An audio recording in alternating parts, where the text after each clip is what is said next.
Assalamualaikum warahmatullahi wabarakatuh. Saya Dila Sri Junidar, mahasiswi program studi Ilmu Falak, Institut Agama Islam Negeri Kota Lok Sumawe. Video pembelajaran ini saya buat untuk memenuhi tugas ujian akhir semester saya pada mata kuliah Pengantar Tata Hukum Indonesia. Pada video kali ini, kita akan belajar tentang asas hukum acara pidana. Selamat menyaksikan. Pembahasan yang pertama, kita akan membahas tentang pengertian, tujuan, dan asas hukum acara pidana. Yang pertama ada pengertian. Hukum acara pidana adalah himpunan ketentuan-ketentuan tentang tata cara menyidik, mengusut, menuntut, dan mengadili orang yang dianggap melanggar ketentuan dalam hukum pidana. Sedangkan menurut pedoman penjelasan Kitab Undang-Undang Hukum Acara Pidana, bahwasanya tujuan dari hukum acara pidana adalah untuk mencari dan mendapatkan atau setidak-tidaknya mendekati kebenaran material dalam penyelesaian masalah. Kebenaran material di sini adalah kebenaran yang selengkap-lengkapnya dari suatu perkara pidana dengan menerapkan ketentuan hukum acara pidana secara jujur dan tetap, dengan mencari pelaku yang didakwakan untuk kemudian meminta pemeriksaan di pengadilan hingga akhirnya terbukti bersalah atau tidak. Dalam mencari kebenaran material ini, diperlukan 5 disiplin ilmu seperti ilmu logika, ilmu psikologi, ilmu kriminalistik, ilmu psikiatri, dan ilmu kriminologi. Kelima disiplin ilmu ini difungsikan agar tidak keliru dalam membidanakan orang lain. Selanjutnya, ada asas hukum acara pidana. Menurut ketentuan Undang-Undang Nomor 48 Tahun 2009 tentang Kekuasaan Kehakiman dan Undang-Undang Nomor 8 Tahun 1981 tentang KUHP, bahwa asas-asas hukum acara pidana adalah sebagai berikut. Yang pertama, asas praduga tidak bersalah kepada setiap orang di hadapan muka sidang untuk wajib dianggap tidak bersalah sampai adanya putusan pengadilan. Yang kedua, asas adanya perlakuan sama terhadap diri setiap orang di muka hukum dengan tanpa perlakuan yang berbeda. Yang ketiga, asas adanya penangkapan, penahanan, penggeledahan, dan penyitaan harus berdasarkan perintah tertulis dari pejabat yang diberikan wewenang. Yang keempat, asas kepada seseorang yang ditangkap, ditahan, dan dituntut atau diadili tanpa alasan yang berdasarkan undang-undang atau mengalami kekeliruan, wajib diberi ganti kerugian dan rehabilitasi sejak tingkat penyidikan. Yang kelima, asas di mana pengadilan dilakukan secara cepat, sederhana, dan biaya ringan.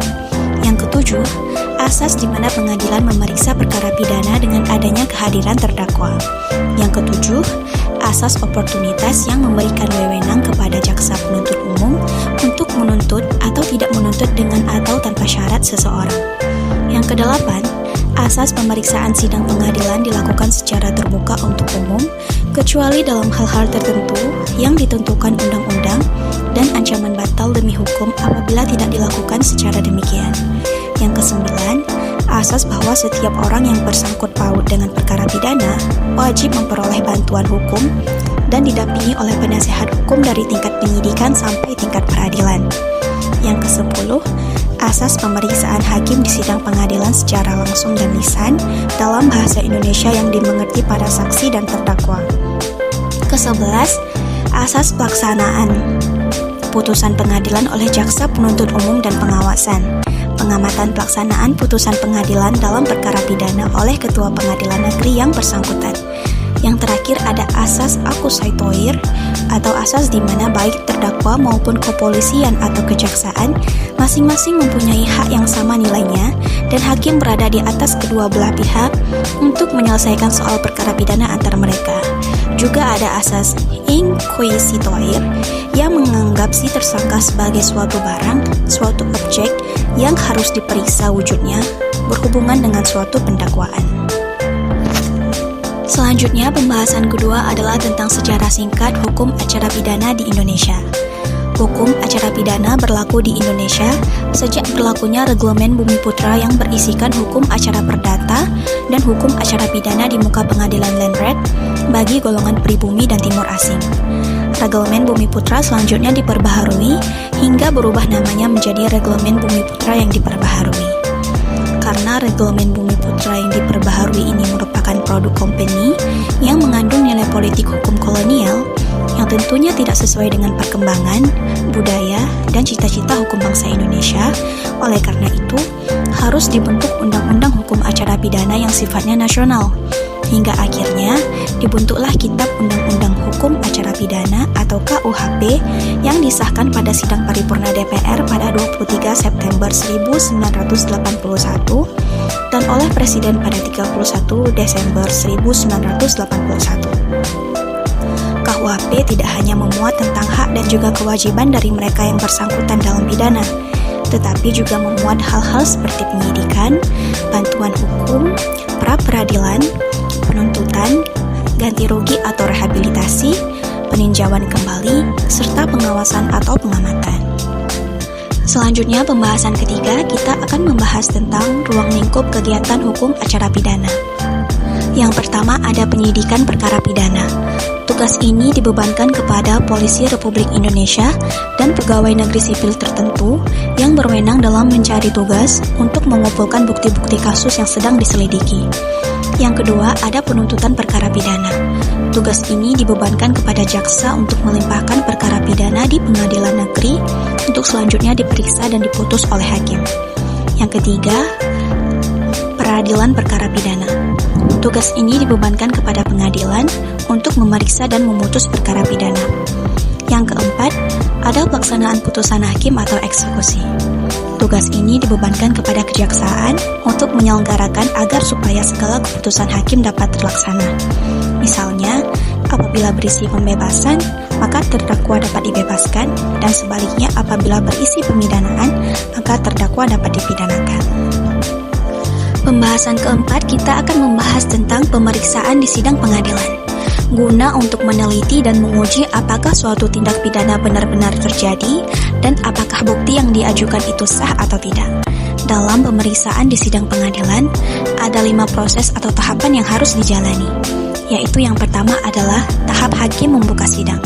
Setelah hakim membuka sidang dan menyatakan terbuka untuk umum, hakim ketua memeriksakan identitas terdakwa seperti nama lengkap, tempat lahir, umur, kebangsaan, tempat tinggal, agama, dan pekerjaan.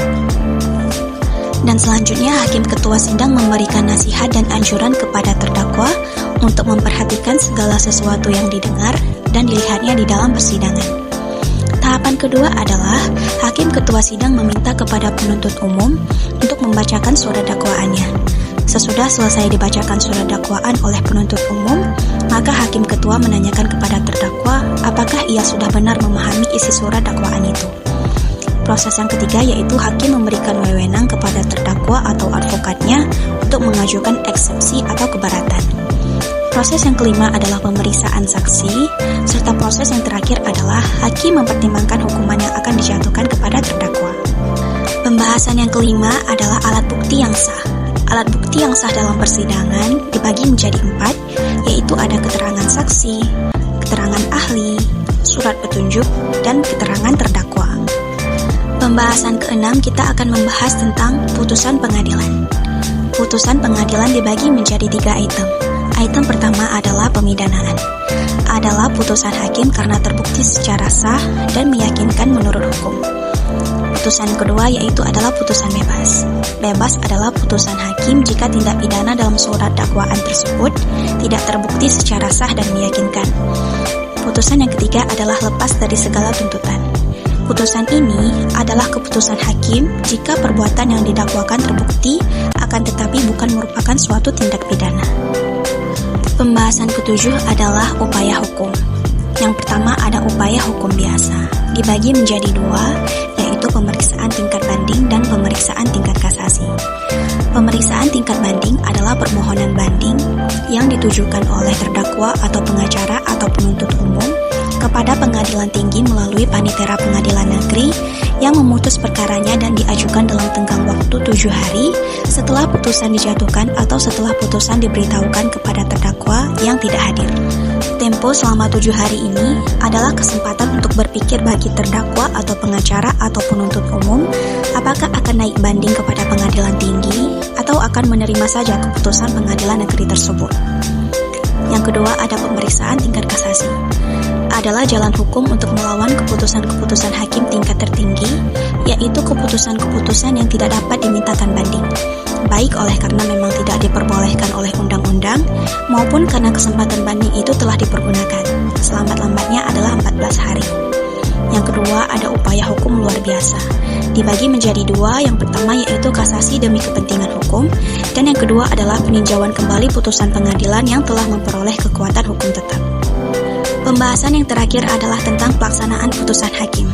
Dalam pengadilan, terdapat 5 pelaksanaan putusan hakim, yaitu yang pertama ada hukuman mati, yang kedua hukuman penjara, yang ketiga ganti rugi, yang keempat pidana denda, dan yang terakhir adalah pidana bersyarat. Sekian pemaparan video dari saya, semoga bermanfaat bagi kita semua. Assalamualaikum warahmatullahi wabarakatuh.